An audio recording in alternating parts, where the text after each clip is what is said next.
We're live. Good afternoon, evening, good night. Welcome to Demon the Fallen, Living World of Darkness venue. Should I say that the other way around? Living World of Darkness Demon venue. So, where do people go to get themselves fixed up? Like a true mafia family, well, I'll say mafia, I'd say demonic family. One of our number of the fallen has taken an injury, lost himself an arm. Silly person. Eaten by a hellhound. And now they're recovering and recuperating in a private ward that's been set up. It's where the doctor that comes in with no names, just the doctor, and he will treat, or she will treat whatever injuries presented, from bullet wounds to whatever poisonings, and ask no questions, take no notes. He'll just use the technology and use the medicine that he has, and will deal with it. And it's one such day when a very, very sorry-looking devil, missing an arm, is laying on the bed, an IV drip and a blood transfusion that's been placed into his vein, keeping him fit and healthy so he can fight off the infection of this arm, which is now being cleaned, bandaged, sewed up, and sort of still hurts. But thankfully, he's got you tracked to a morphine machine, and that's giving you a regular supply of a happy juice. The doctor will lean over you, see what semi-state of conscious you are, and he'll just double check your pulse. And he'll start again to see if your eyes are dilated, if you're still with him, by shining one of those really bright lights in your eyes and then start flicking it to one side to see if your pupils are responsive. Anyone in there? Hello. And Jacob will turn his head a little bit at the bright light in his eyes. It's nice to see you awake. It looks like the antibiotics are helping you fight off the infection in your arm. The dog.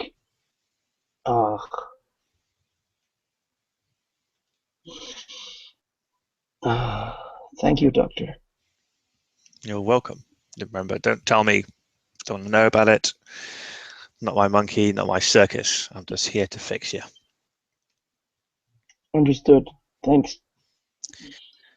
So you're going to be on antibiotics for some time. I'll write you a prescription.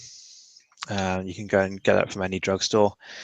You lost a lot of blood, but I think I've replaced that, and the platelet levels look okay. He starts flipping through a bit of paper.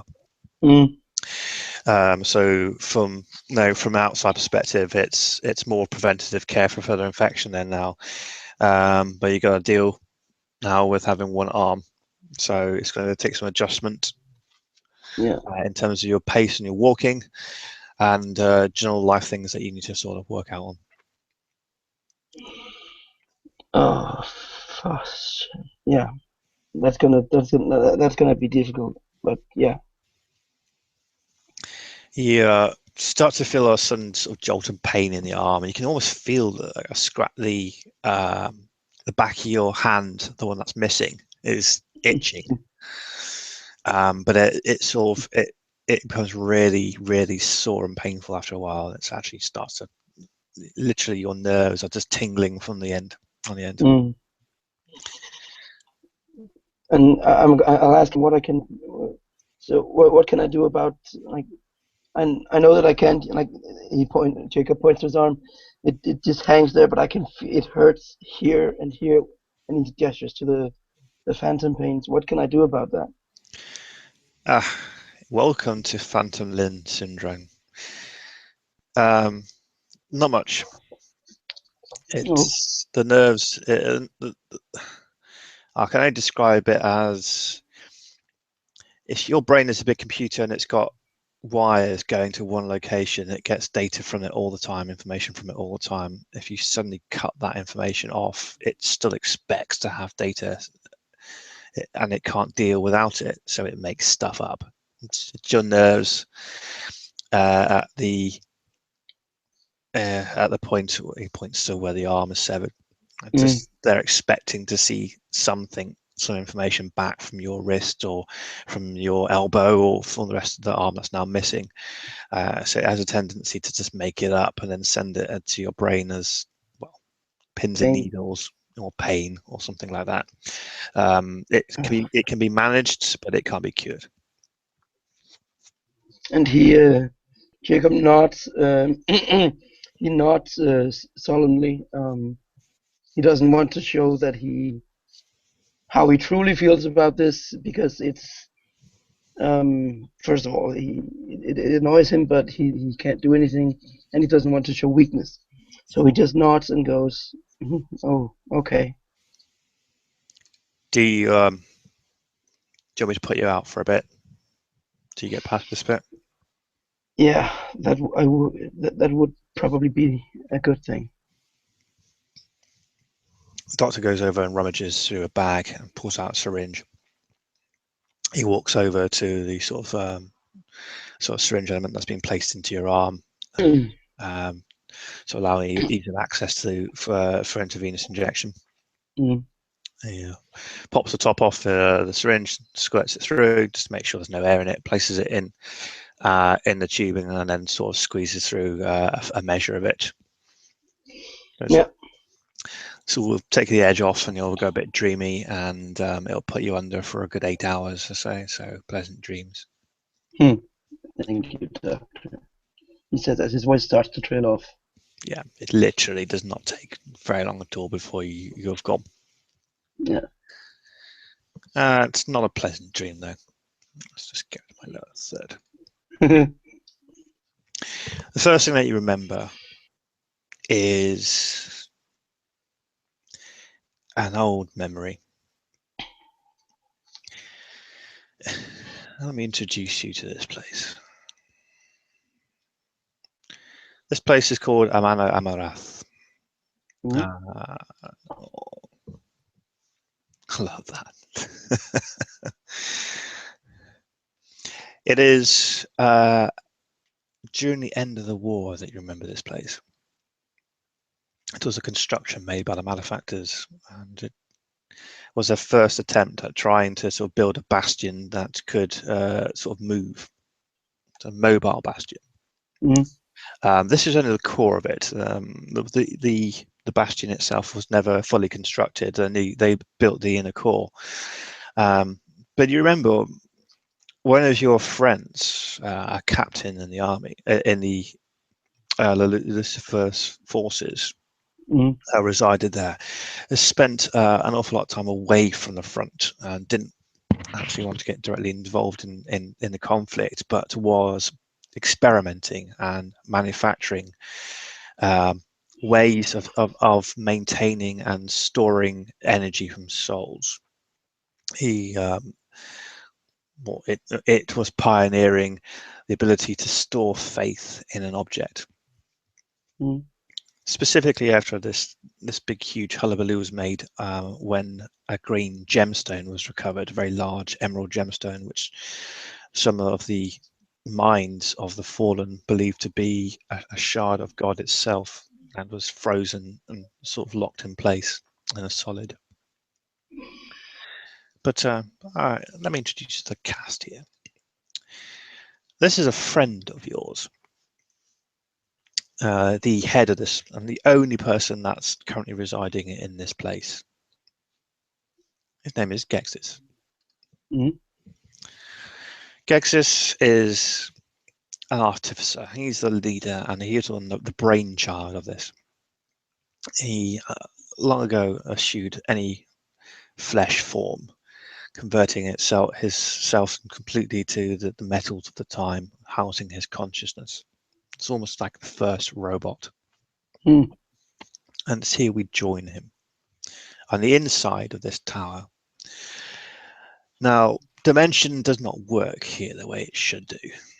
That's the inner core of that picture of Amano Amarath was 3 or 4 stories from its base, and then a good 4 or 5 stories. It's a good sort of 80 to 90 yards up.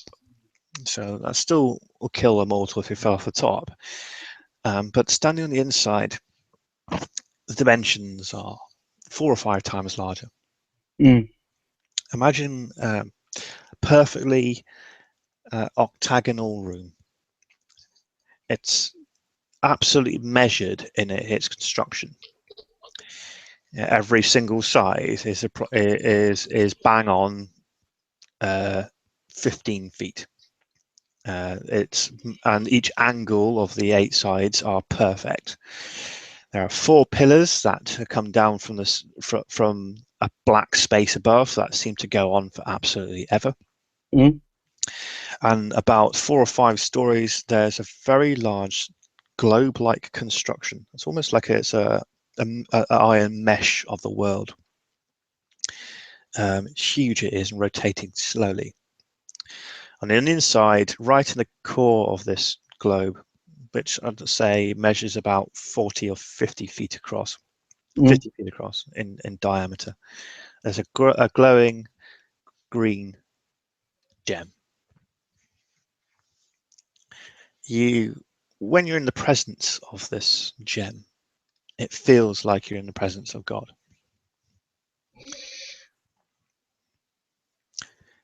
It glows and it beats like a faint heart. At this point in the conflict, the presence of God is not necessarily something pleasant for the fallen, is it? No, not at all. So you're immediately reminded of all the shit that has happened in this war, and all the choices that you and your fallen have made, and all of the very, very terrible things that you never thought to envision upon human beings. Yeah. And it's a fact, this very scene that we talk about now. For beneath this are almost like Tesla's own sort of tubes and pipes, not something that would go out of place in any steampunk convention. There is a bed. Well, I say a bed, but more of a sort of a chain post, which is lying flat, barely cushioned, directly beneath this, and all these points and spindles and sort of contraptions that come off the base of this spherical globe all point down to this bed. And this bed has a person, a man, undetermined age, human, bearded, looking a bit worse for wear, looking a bit malnourished, wearing sort of nothing but a loincloth to sort of cover his modesty. And Gexis and you are looking at this human being, and Gexis is wanting to introduce you to his new invention. Bada, welcome to this place. I am happy to see you again. The pleasure is mine, Gexis, my friend. How goes the war outside of this place? And you can see certain darkness entering Mariel's eyes. It progresses, he says, but not always the way one would hope. Gexis, the host is strong. I understand. The war goes badly for us, I take it. Yes. Innovation Very needed. Please explain. It is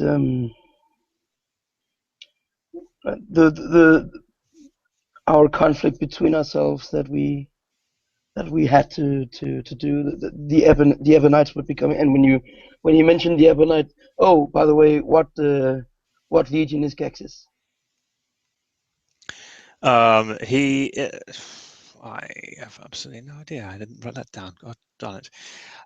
He's of the Legion, or the ones that don't like to get involved in any conflict at all. Okay. So he's trying to. He works. He's been trying. So he's not of. No. Okay, good. So he's not of the Ebon Legion, is what I was asking. No.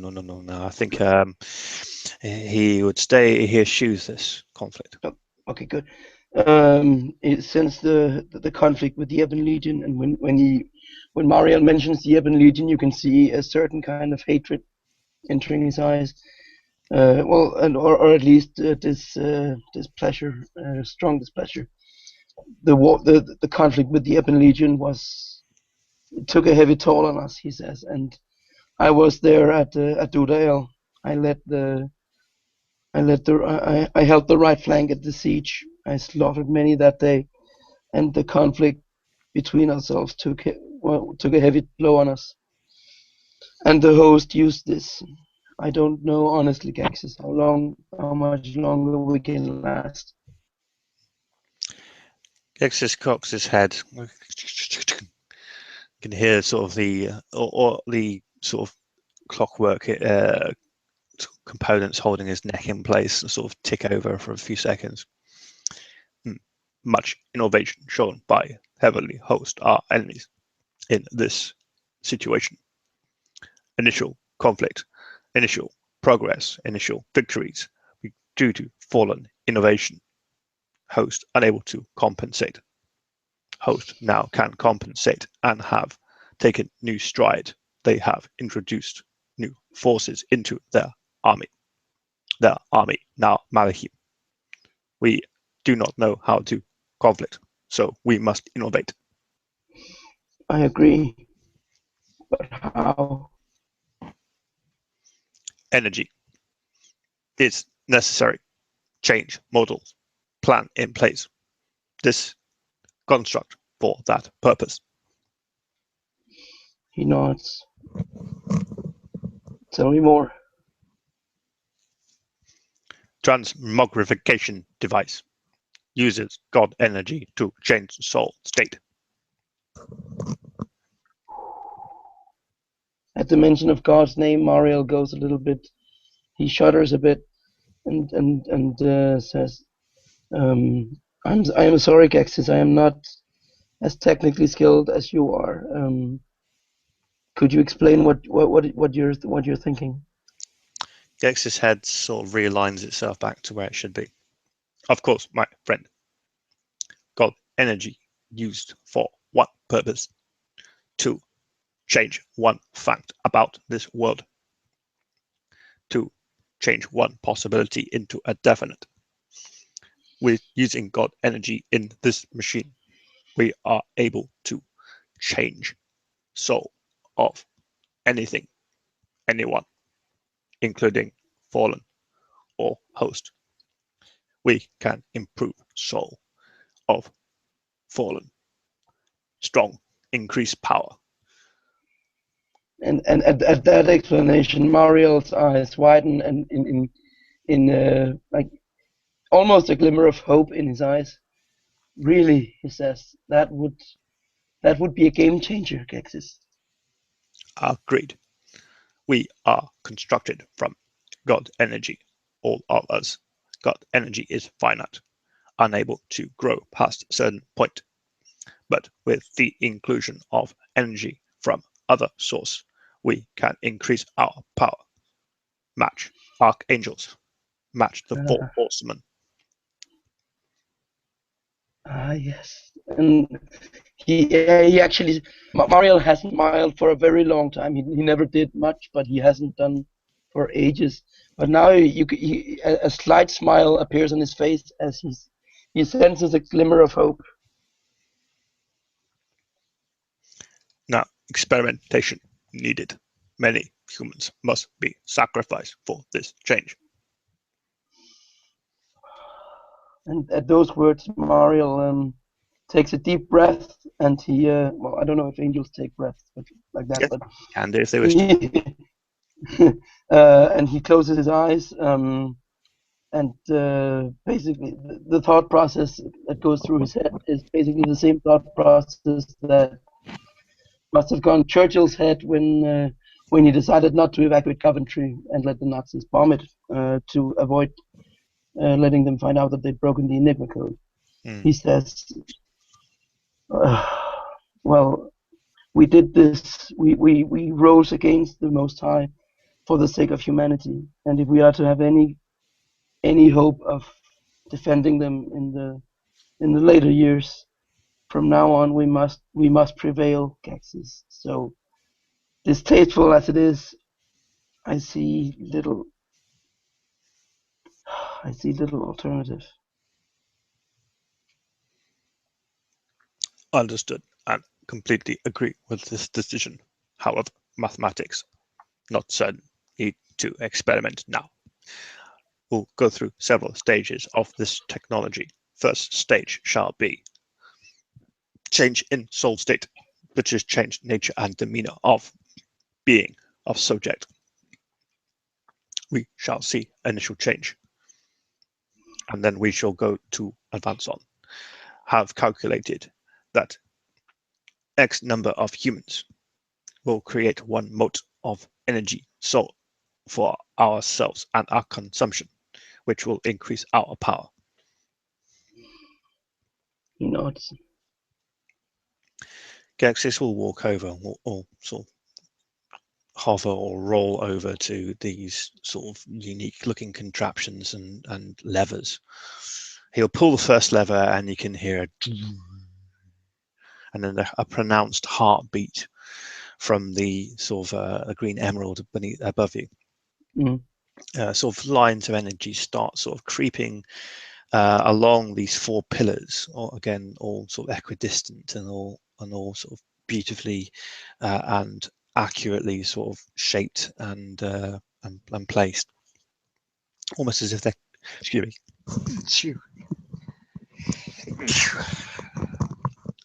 also so the conduits to the power of this place. And you can feel the faith energy changing this place as well. First stage shall be change of virtues for this thing. Humans removing consciousness, conscience, increasing power to conviction and will. He presses some more buttons and pulls the thing, and you hear this deep booming voice come through the echoing down, up and down, which doesn't sound like Gexis at all, but from what you know of your friend at the time, Gexis doesn't seem to flinch at it, and it states quite emphatically, like, transmogrification system underway.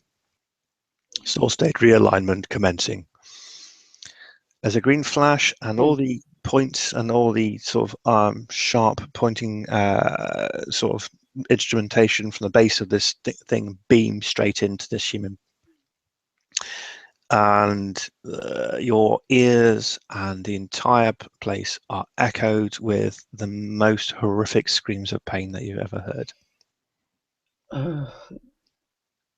And Mariel doesn't really. He's been in the thick of battle before. He knows he knows what pain is, but the sound of this human in pain, like he has never heard before, is something that he can't deal with right now, and he quickly heads for the exit of the room, making up some excuse like, "Oh, I thought I heard something outside," and then he leaves the room so that he doesn't take any kind of steps to stop Gexis. He just doesn't want to hear this. No worries.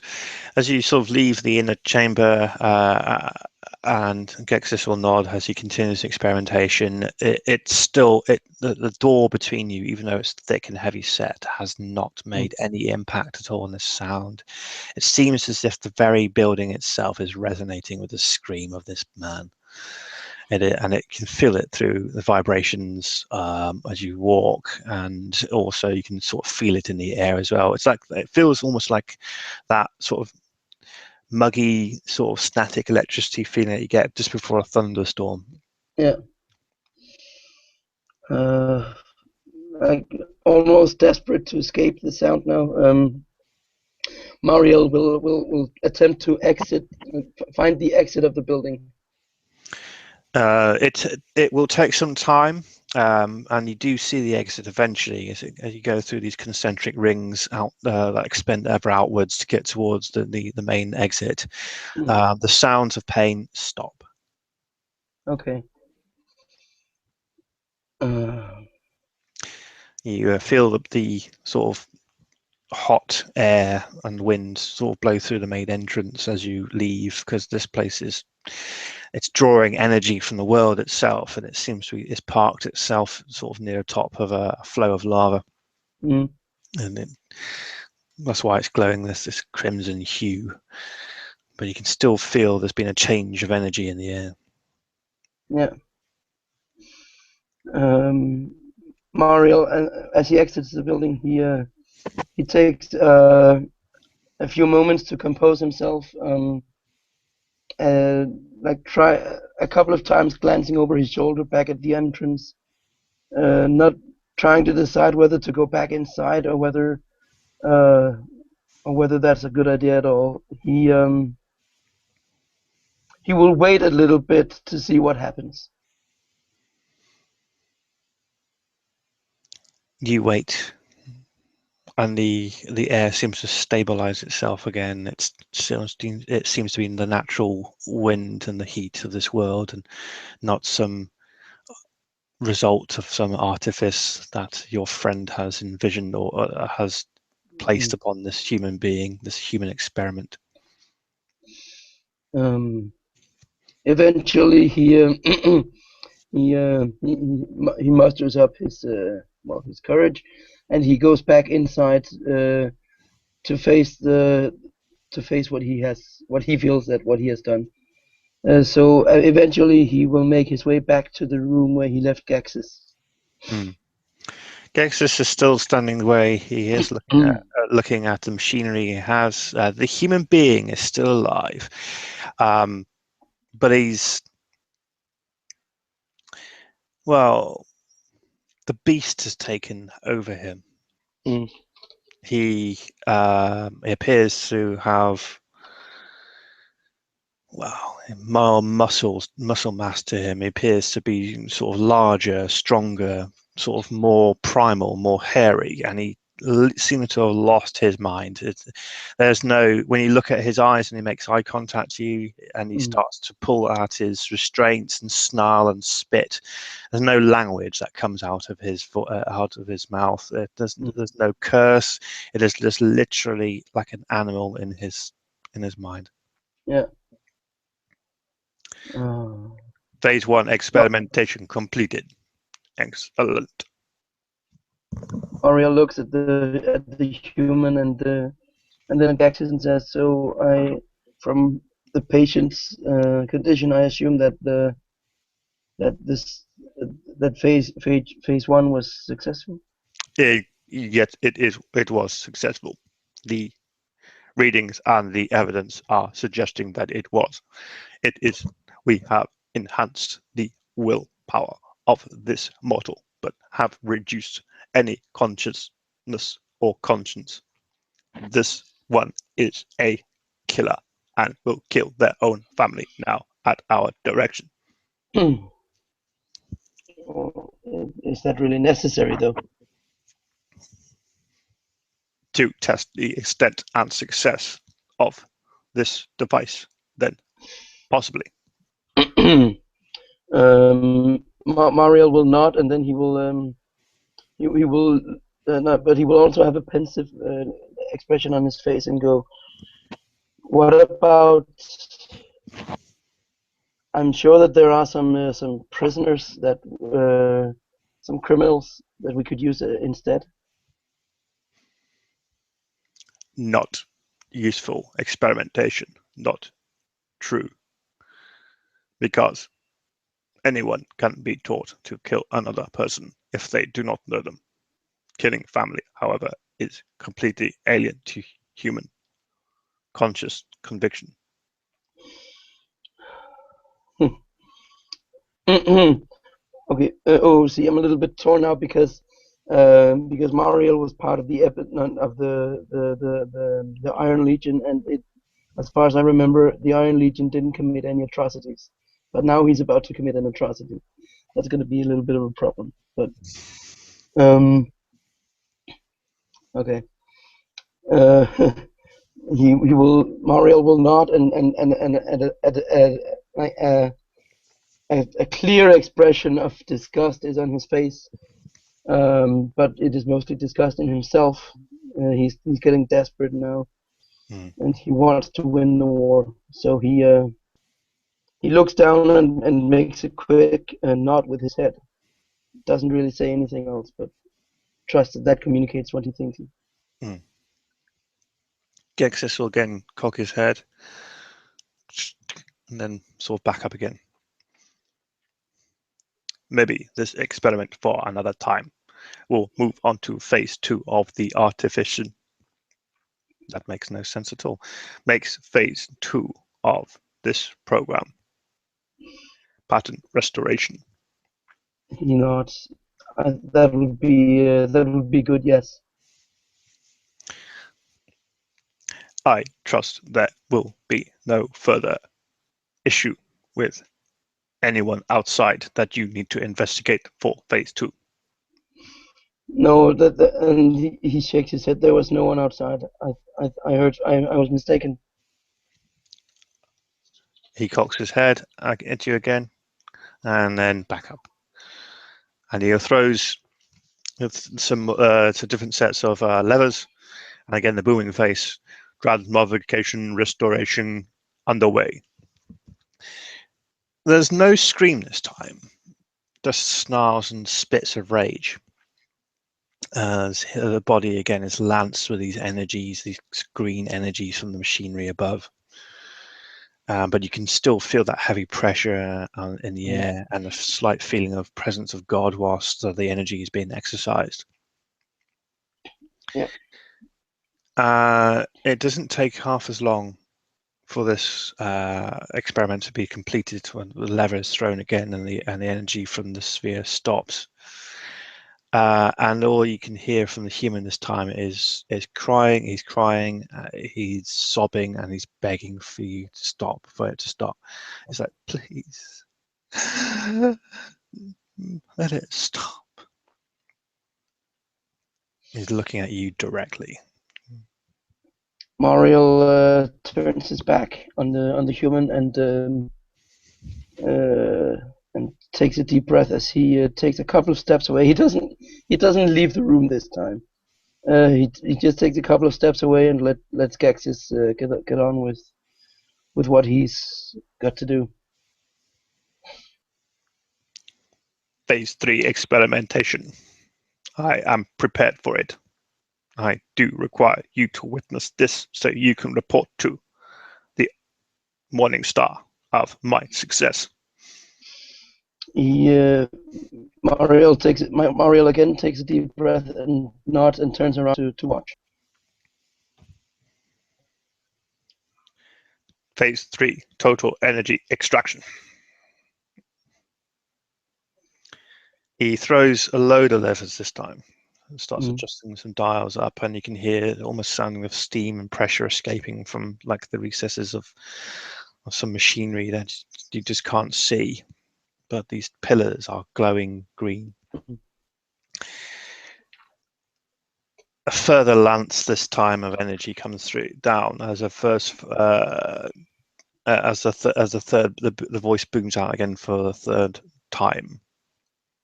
Soul state transmogrification underway. And again, you hear these screams that seem to go straight through your soul. But this time, combined with the fact that this human's locked on eyes with you, seems like you're the weak link here. And Gexis seems to have no emotion, not be relatable at all. He's almost begging you to kill him.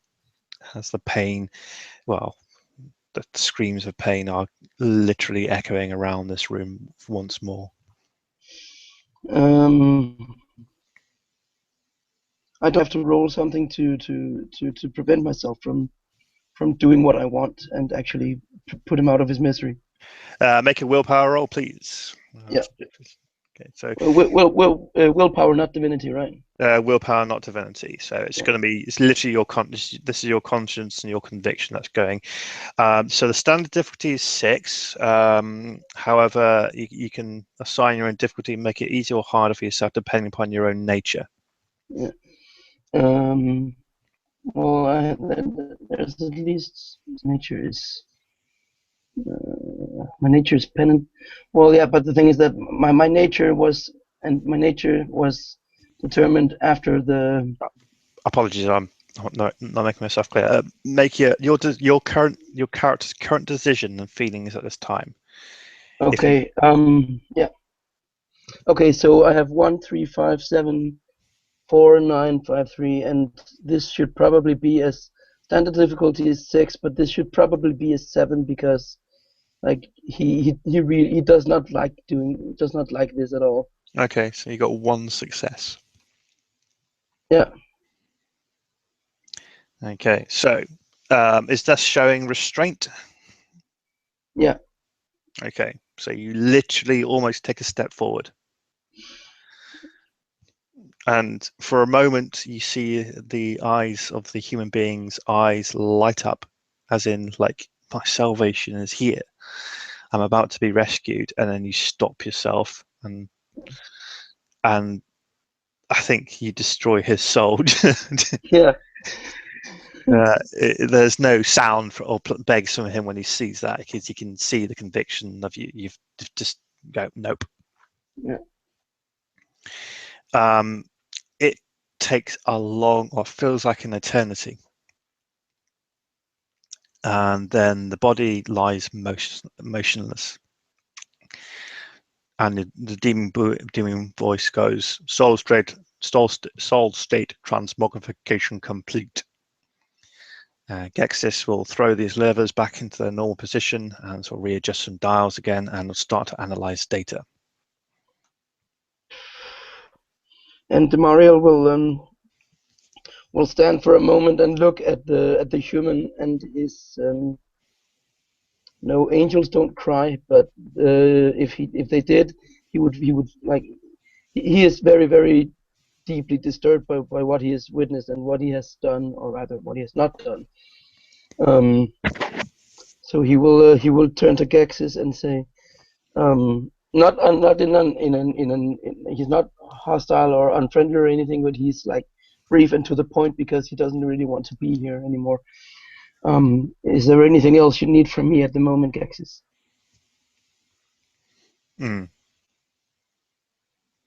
Data conclusive. System functional but inefficient with human souls. My plan is failure. According to these readings, it would take approximately 10,000 human beings to create 1 soul mode to increase 1 angel's power. That won't work. No, numbers too few.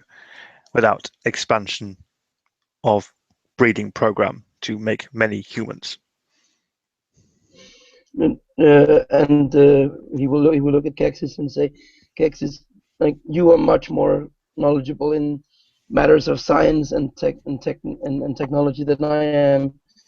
But even I can see that in order to do them, in order to have any kind of effect, the number of humans would have to be many times that of our number, and that simply cannot that cannot be. It's not possible. Experimentations not entirely complete though. Phase 1 still usable. Phase 3 still usable but inefficient. I will harvest 10,000 humans and create 1 soul mode to complete my hypothesis to present to Lucifer.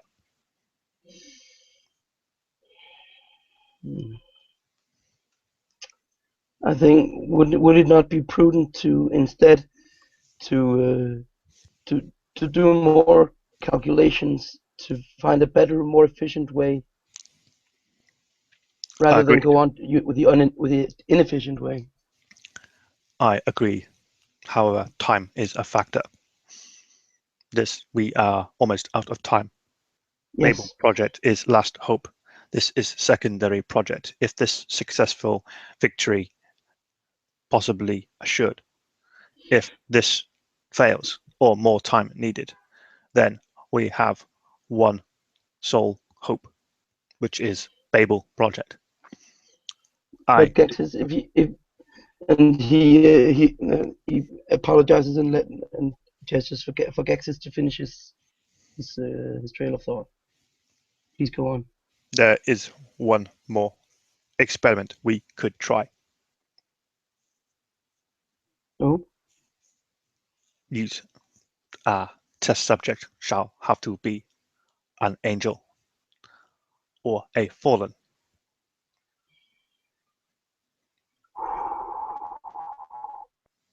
at those words, he will like that was kind of crossing the Tiber in his mind in Mariel's mind.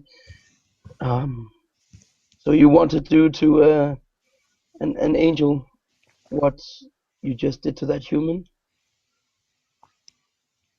Side effect of transmogrification process, unfortunate, yes, but this will be more efficient way.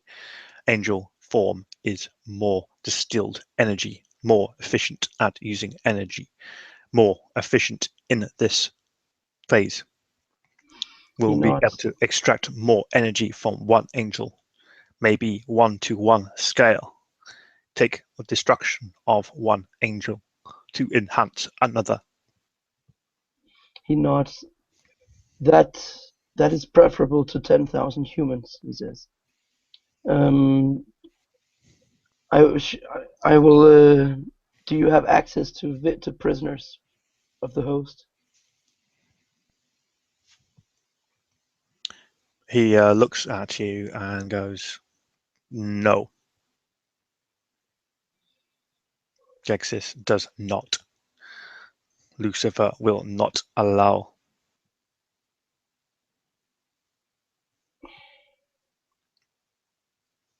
And Mariel nods. He shares Lucifer's objections, but he's also getting desperate.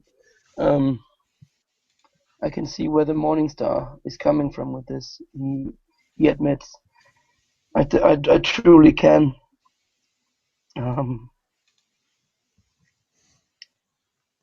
But I'm not about to ask any fallen to sacrifice himself, like we just saw with that human.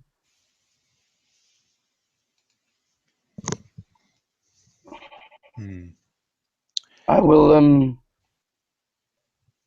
Yeah, I will try to. Okay. By the way, would Mariel have access to Lucifer? Would he be able to go to him and speak with him? It's possible that you would probably meet one of his aides at this point near the end of the war. Things start becoming desperate, and Lucifer is taking less time at the throne room and more time sort of in the field actually doing it. Yeah. You know, a great deal of his time and his energy are towards some super secret project called Babel. So, and you also know that because he's absent from the courts and the fallen, the archdukes are kind of running the show, and things are becoming very, very bad. Yeah. So it's going to be very, very. It's going to be a measure of luck unless you find a way of getting to him directly. Well, since Mariel is also primarily at this point a soldier / captain, he would probably know where the thickest of the fighting is. Mm-hmm. So he would try to seek out Lucifer there if he could. Okay, that will definitely be a dream for another time, though. Yeah. And he looks at. We can do that another time. For now, he looks at. I completely forgot the bloke's name. Gexis. And says, "What exactly? So what you want to do is that you want to remove this this fallen's consciousness, and then what is that? Is that what you're suggesting?" Correct. Soul energy and consciousness is just energy taken from this place, reverted back to its original form, can be injected, molded, shaped into new form, or injected into current form to enhance pattern, to increase power. So what would happen? I am sorry again. I am not as technically minded as you are.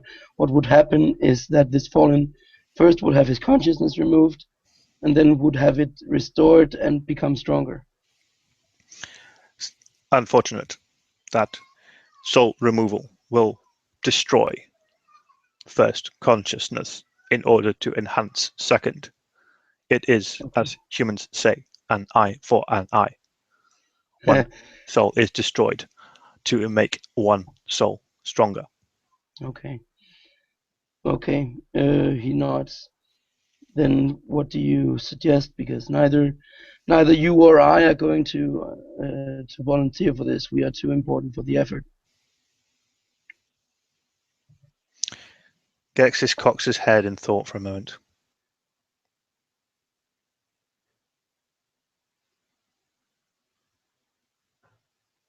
Importance and relevance, and this time is different set of variables. More important now is innovative solution to victory, not soldiers. I ask you now, my friend, will you be experimental subject to enhance my power? And Muriel's eyes widen in horror and disgust, and says, "No, I will not sacrifice myself in this manner," he said, "and it is only because you are my friend, and this is uh, somewhat neutral territory, that I will just leave instead of." And with those words, Muriel turns his back on Gexis and heads for the exit. He does not run, but he walks briskly. You can feel Gexis's gaze boring into your back, but you don't hear a word from him, and he seems to be static in place as you seem to leave the central chamber.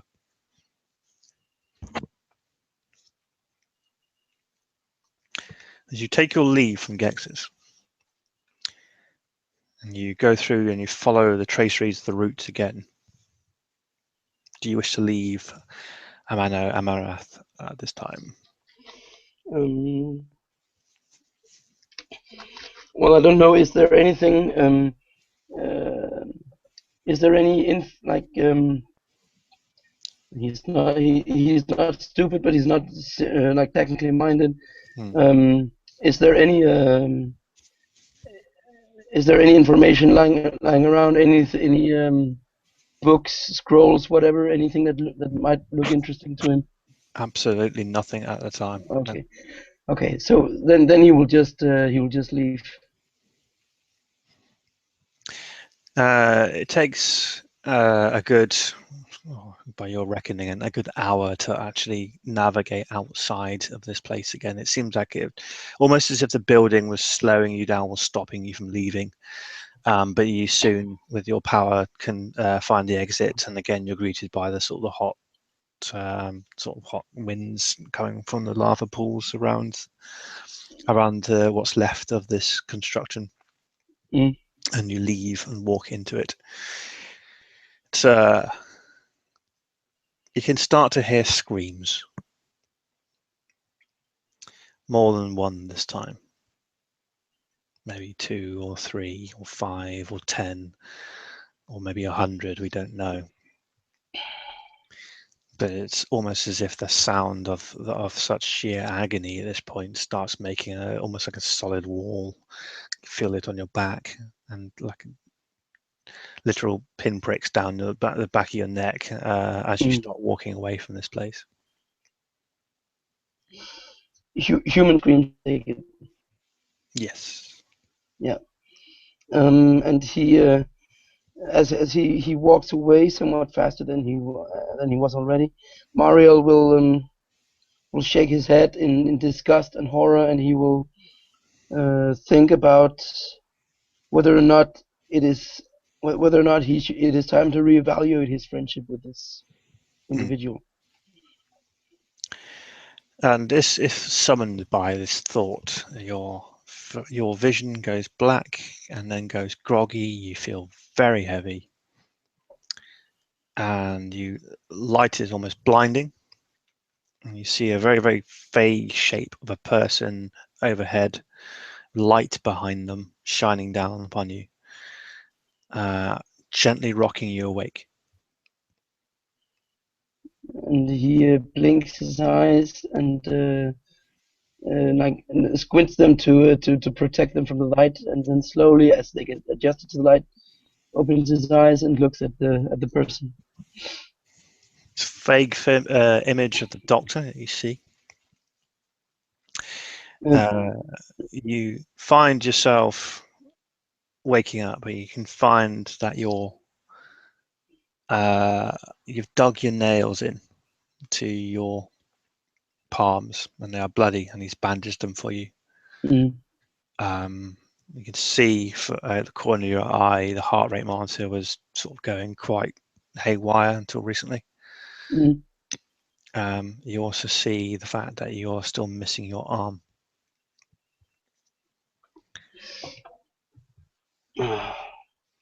And that realization lands upon you again as you were just in a dream with two arms. Two arms, but you have just the one at the time. Yeah. He looks up at the doctor. Doctor? Seems like you're having bad dreams, my boy. You've done yourself an injury and your heart rate was spiking. I feared it was something to do with the infection, but so I had to bring you out of your medically induced coma.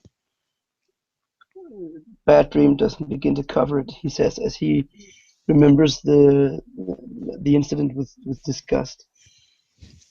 Yeah. Let me get you a glass of water. He nods. You can hear some pouring and some clattering of ice in the distance. And the doctor will come back over with a glass of water. You can feel yourself in that sort of groggy state where everything feels dried out. Your lips feel dry and cracked. And so this is like a welcome. This literally is the most welcome sight that you can see and feel. Someone bring glass. Oh, that would be great, doctor. Thank you. He says, reaching for the water. He offers the water from you. He gives you the water, and I drink. He'll take. You probably neck it. In which case, like, he'll take the empty glass and put it to one side for a moment, and he'll sort of give you the once over. Maybe it's worth staying awake for the next few hours, okay? But I have up the morphine drip, so hopefully it should deal with the pain of that. He points to the arm stump, and that he points to the sort of ruined palms of your hands. Yeah, I think so too. Let's hope. Getting you better is what makes me makes me be a doctor. Right. There should be more like you in the world, doctor. Well, on the payroll of the mob. Yes. Well, we all carry our own demons. At that phrase, Jacob will chuckle. He won't laugh like a madman, but he'll go. Yeah, that's true. That's true. He will fetch you a remote control for a TV, and he'll say, "You're going to be here for a bit. I've got to go off and do something else. Try and entertain yourself. I'll check back up on you in a couple of hours." Okay, thank you, he says, and turns on the TV to switch it over to the news. And it's crap. It's soul-eating crap that you'd find on the TV. As usual. Yeah. And then you realize perhaps a sort of flash of insight to say this technology, it's projecting of energy from one form to another. The baseline technology of this is very similar to what Gexis was talking about. Maybe that makes you shudder for a moment. Yeah. Yes. Do you have some introspective thoughts for your outro, please? As Jacob lies there zapping through different channels, he thinks back to the. I'm guessing that the memory is staying in his head for a while. Oh yes. So he thinks back to the entire incident and wonders in the great scheme of things, in the like in the light of the many eons he spent in the abyss, and in the light of what he now has witnessed the world becoming, if it hadn't been a better idea to have accepted Gexis's suggestion at the time. But the best thing he can do now is to carry on and to try to rectify himself in the eyes of the Most High, if at all possible. Thank you very much for watching. Have a nice evening.